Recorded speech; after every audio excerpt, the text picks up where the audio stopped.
Kak, Ya. saya mai farm hari ni sebab saya nak tengok kambing nak buat akikah. Ya. Saya nak tanyalah macam mana kalau saya nak buat akikah kat sini? Okey, kalau dekat Kuala Kita Farm ni senang je. Contact je nombor kita, awak contact je PIC kita, admin kita, nombor segala macam yang awak ada tu awak contact je. Nanti kita akan uruskan, kita akan tolong awak lah satu persatu. Awak boleh datang farm, boleh pilih sendiri kambing mana yang awak nak. Oh, tapi kalau macam nak suruh potong apa semua tu boleh ke? Boleh, dekat sini kita ada servis sembelihan, potong kecil sampai ke pembungkusan pun kita buat. Tak ada masalah.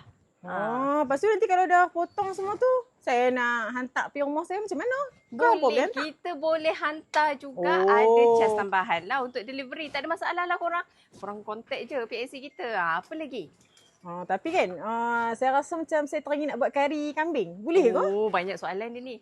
Okey, kalau nak buat kari kambing ke, masak kuzi, masak kurma, dengan buat kambing golek pun kita ada buat juga servis tu. Tapi harga dia lain sikit lah. Tapi kalau korang nak tahu, kambing akikah kita bermula dengan RM950 sahaja untuk satu ekor. So, nak tempah ke tak nak ni? Saya tengok-tengok dulu lah Kak. Tengok-tengok dah dekat farm ni Meh pilih. Tengok dulu. Boleh lah ni ambil ni. 519. Boleh ni. Okey, Encik Afiq. Angkat. 519.